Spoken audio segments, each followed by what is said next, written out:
PM Modi का lockdown पर क्या कहना है, आपको सुनना चाहिए।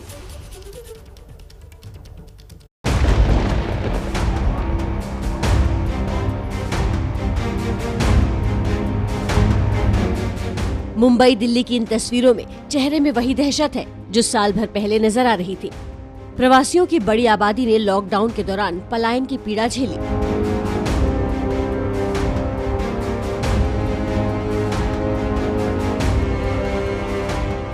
कोरोना ने तादाद के मामले में पिछले साल को भी पिछाड़ दिया, तो मन में लॉकडाउन की आशंका लिए लोग बड़े शहरों से एक बार फिर घर की तरफ निकल पड़े। लेकिन मन की इन्हीं आशंकाओं को शांत किया है प्रधानमंत्री मोदी ने। उस समय हमारे लिए बचने का एकमात्र साधन बचा था लॉकडाउन, ताकि हम व्यवस्थाओं को एकदम से जितना तेजी से बढ़ा सके और वो हमारी स्ट्रेटेजी काम आई। लेकिन आज जो स्थिति, आज जब हमारे पास सब संसाधन है, तो हमारा बल माइक्रो कंटेनमेंट जोन पर होना चाहिए।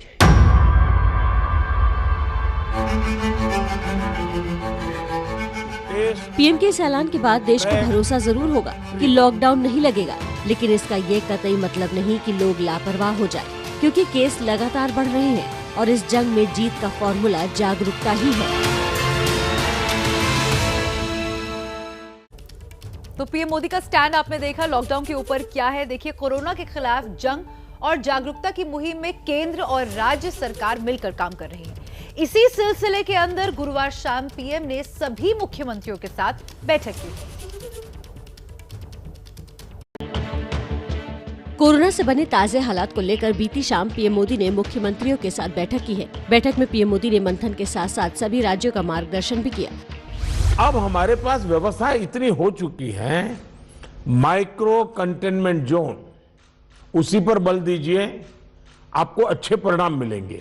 क्या हम 11 अप्रैल से 14 अप्रैल पूरे अपने राज्य में टीका उत्सव मना सकते हैं? पीएम मोदी ने भी माना कि कोरोना की स्थिति पिछले साल से भी खराब हो चुकी है। हालांकि इससे घबराने की नहीं, बल्कि टेस्टिंग बढ़ाने की जरूरत है। पिछले 24 घंटे में देश में 1,26,789 नए मामले सामने आए हैं। कोरोना अपनी रफ्तार से बढ़ रहा है, लेकिन इस संकट की घड़ी में नियमों के पालन से ही हम कोरोना की धार कुंद कर सकते हैं।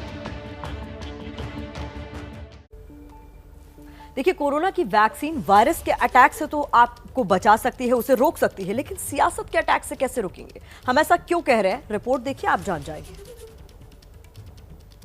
दिल्ली में अगर 75% भी हुआ है और केंद्र सरकार के अस्पतालों में 30% हुआ है, तो इसकी ये दिस इज नॉट इशू ये है ही नहीं। इशू ये है कि हमें जल्द से जल्द ज़्यादा से ज़्यादा लोगों को वैक्सीनेट कैसे करें। मुझे लगता है जहाँ ज़्यादा ज़रूरी है और जो डिमांड ड्रिवन सप्लाई होना चाहिए, वो डिमांड ड्रिवन सप्लाई करने की जरूरत है। मैंने उनको कहा आप वैक्सीन भेजो, हम 7 लाख वैक्सीन हर रोज लगाने को तैयार है।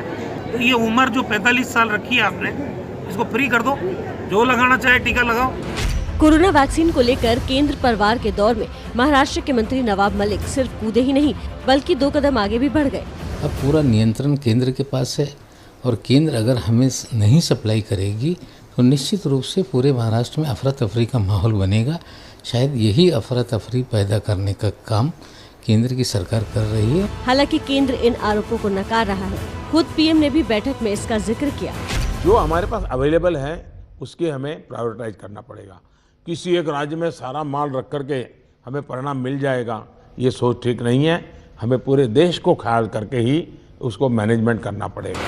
सियासत का चश्मा हटाकर देखे तो इतनी बात समझ में आती है कि कोरोना संकट काल चल रहा है और जनता की भलाई के लिए सब एक साथ रहें तो ही अच्छा है।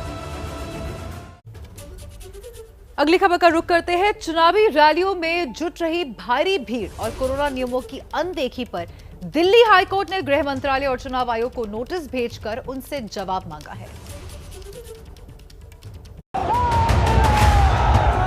एक्चुअल में रैली ही नहीं होना चाहिए, सोशल डिस्टेंसिंग का कवारा हो रहा है।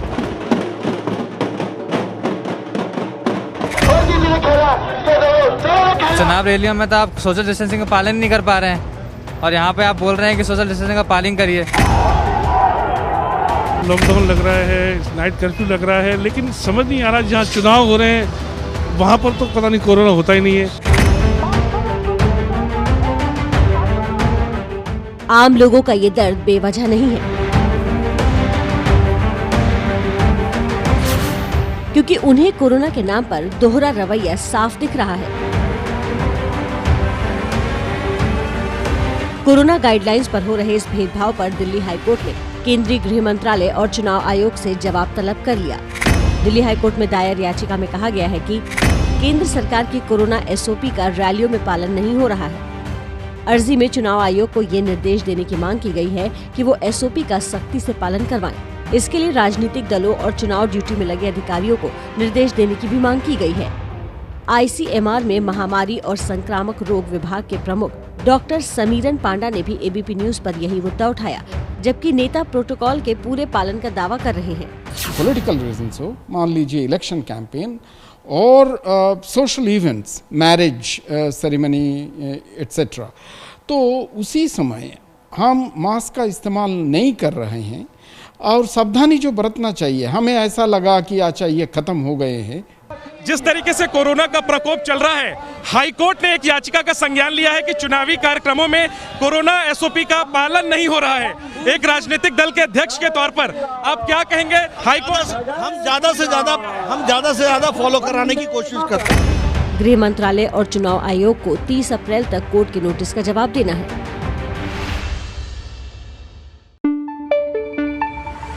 न पाबंदी हो, न कोई हद हो तो बस खुद बनाई सरहद हो। ये मुहिम है परतों में छिपे हर सच की तलाश की, सियासत पर रखी पैनी नजर और आंख की, खबरों की दुनिया में एक जिम्मेदार आवाज की, जुर्म और जुल्म के खिलाफ हर बेबस के लिए इंसाफ की। जब कोई हद नहीं इंसानियत के लिए जज्बात की, जब कोई हद नहीं खुशियों और ख्वाब की, तब कोई हद क्यों हो नए नजरिए और बदलाव की। तोड़ के हदों के ताले, नए सपनों को पाले, बांधे सबको एक धागे, आपको रखे आगे। ABP news.